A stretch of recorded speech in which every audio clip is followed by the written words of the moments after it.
If you've ever dreamed about living in a medieval castle, I'm about to pop that fantasy bubble for you. Castles were smelly, dirty, infested, chilly, and without privacy. If that sounds like stuff you can live with, you're stronger than I am. Let me know your take on castles in the comments, and let's see if you still want to live there by the end of this video. So when you hear about kings and queens of the past, folks often talk about how they had multiple castles and went on a lot of tours of the kingdom. They weren't just exercising their tremendous wealth this way. Kings and queens actually needed to escape the disgusting messes that large royal parties produced. Palaces had to be constantly evacuated so they could be cleaned of the accumulated mounds of human waste. Also, livestock and farmland needed the time to recover after supplying food for so many people. So once any tour was over, a swelling cohort of over 1,000 people would keep moving, and they would do this for like a whole year, traveling frequently between royal residences in a vain attempt to live in hygienic surroundings. So within days of a royal party settling in one palace or another, a stink would set in from poorly discarded food, animal waste, vermin from or attracted to unwashed bodies,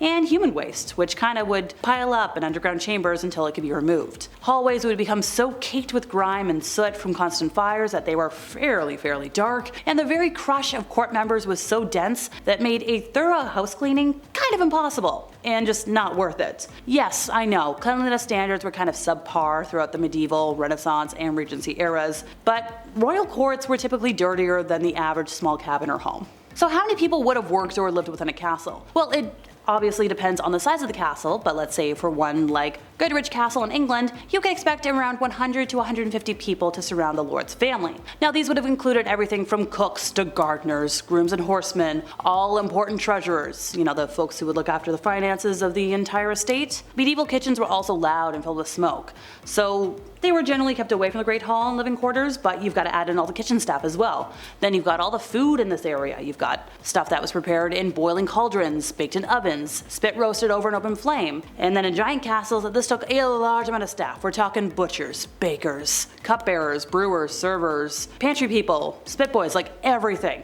The focus of domestic life in a medieval castle would have been the Great Hall, which was a common feature to almost every castle in England. So when you add this all together, generally, in this time period, privacy was very hard to come by. And I haven't even talked about toilets yet. Yes, you do have like the lord and lady of the castle, so king or queen, lord, lady, who would have the luxury of their own rooms, usually at the top of one of the towers or whatnot. These rooms would have been generally referred to as solar chambers, which would have derived from the word solitude. Now these private apartments had their own bedrooms and living rooms, some even had chapels. Solars were the safest parts of the stronghold, and only trusted servants and honored guests were allowed in, other than, you know, the heads of the castle. A lord would have held his private business here, and some castles even had a small hole that led from the lord's solar to the Great Hall so he could overhear the conversation. A little creepy, but if the risk of being beheaded was that high, it makes sense. Now, the solars were the most luxurious rooms of the palace. Only place where you could have privacy. The beds were typically 4 posters with a curtain for that reason. They also had windows that allowed fresh air to flow through the heavily fortified walls, but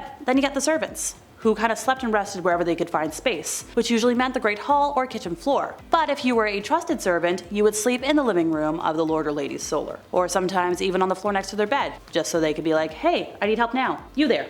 So overall, no privacy. Due to the not so hygienic living conditions during this time period, rats and other rodent infestations were not uncommon, as evidenced by the rodent control pamphlets that were circulated amongst the mass regular populace. Now, the rodent population was very high and very widespread during this time. A lack of high quality hygiene practices kind of led to an abundance of fleas and lice as well, and rodents might have carried the plague, which infested the streets and homes. But yes, we know, fleas were the actual cause of most people's infections. By feasting on rats, fleas would ingest the bacteria that would cause any kind of ickiness, and once a flea bit a human, you see where this is going. Rats, vermins, fleas, lice, excrement, these were all just as much part of the palace as a king and queen. And sometimes this was caused by the unhygienicness of the majesties themselves. When it comes to where folks would have found rats in castles, there definitely would have been rats in the Great Hall, where the meals were, in the kitchens, food storage areas, because rats eating stored food was a constant problem. Now, to alleviate it, people kept cats and dogs, and there would have been a lot of those in the castle as well, once again adding to that whole no privacy thing. Medieval castles are made of thick stone walls, and although stone was a perfect material for creating strong defensive fortifications, building techniques were kind of basic, which meant that most structures could only support tiny windows, which resulted in a lot of dark rooms that were constantly cold because thick stone could never fully be warmed by the sun. So late medieval developments in architecture and Gothic castle design did kinda sort of improve on these problems, and castles built in the late 1200s began to have larger windows and lighter rooms. Incredibly, fireplaces weren't invented until like the middle of the medieval period. Until this time, all fires were open fires, which didn't really spread heat effectively. Sure, they generated a lot of smoke, but like, still kinda cold.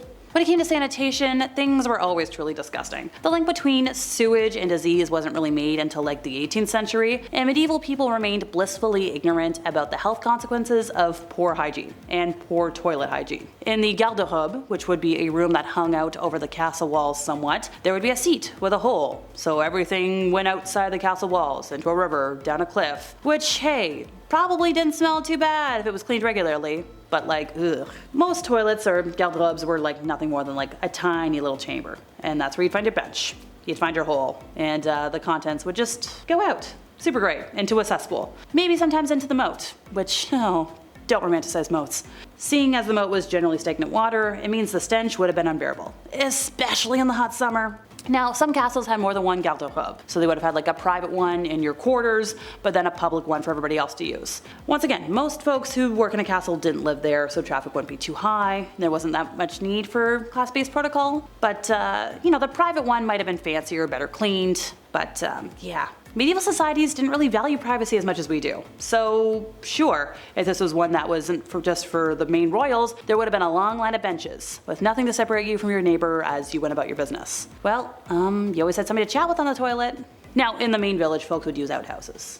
So what was a regular day at the castle like? Wake up and sleep with the sun. Without modern lighting, it's kinda hard to get stuff done in the dark. And candles aren't really the greatest. So your day is longer in the summer, shorter in the winter. This also means that like our concept of noon is at a slightly different time depending on the year, because it was literally just halfway between dawn and dusk. Sunday was the only official weekend day, and that was meant for prayer, so no partying then. People would have to do that on their own time, which they certainly did. No like Friday night party that I'm aware of. I imagine you just arrange whatever night works best for you and your buddies. Also, while most or like kind of all special days were religious, some were more important than others, like midsummer, harvest festivals, and the like, though formally saints' days tended to be a little more secular in nature. Although the really crazy stuff would be for the lower classes. Nobles don't really parade. So here's the thing about decor when it comes to castles now. So yes, nowadays castles are all gray stone, but when in use, way back when, the entire interior would be covered in a white plaster or stucco sort of finish, and then painted with all sorts of hunting scenes, Bible moments, and more. Medieval people were like really gaudy when it came to colors, and in current times, their minds would probably be super blown by the knowledge that Hollywood now portrays their life as a bunch of browns and grays. So yeah.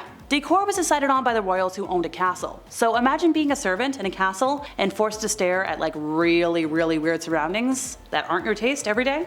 No. Questions of religion versus state were kind of occurring during the 1300s. The Pope at the time, Pope Boniface VIII, gained that title in 1294 and had strong beliefs that religious authority surpassed the power of even the kings. Now this man was said to be super greedy and not afraid to use his power to better his and his family's life. Now you've got King Philip on the other hand. I believe it was King Philip IV, who was in power during this time as well, and believed that he was a divine ruler. So if you look at all the writings at the time, they were kind of focused on religion, or had strong ties to religion and its themes. And some of these things we even see in today's works, such as folks who have sinned and they reach a grim fate. And with no separation between church and state, folks were taught from their parents and their mentors that God was the center of everything. Literature, spoken tales, and art were just the tools used to reinforce these rules. The heavy amount of religious undertones and quotes in the literature kind of showcases the mindsets and teachings from medieval times. Now, I'm not saying anything about this is bad, like Christianity's not bad, just that all the works were very biased with a singular view, which isn't super fun if your views differ from the majority. So during nice days, people, usually men, participated in sports. Jousts became common for knights after the 12th century, and most lords participated in hunting. In the 15th century, a game similar to modern football, or soccer if you're American like us, it became popular. Many folks at the time though considered it lewd because it was played very rough, with fights frequently breaking out, and if you got hurt, you weren't getting a lot of help.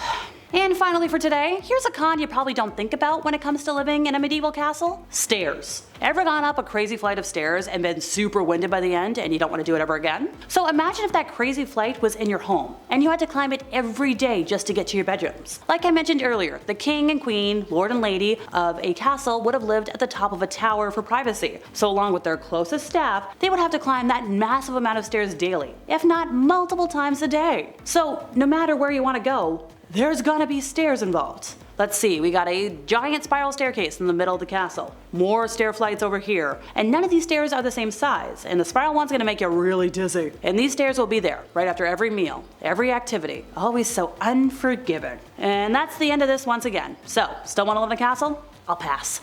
I've been Alexa, your resident emo girly. See y'all next time I buzz in over here at Bumblebee.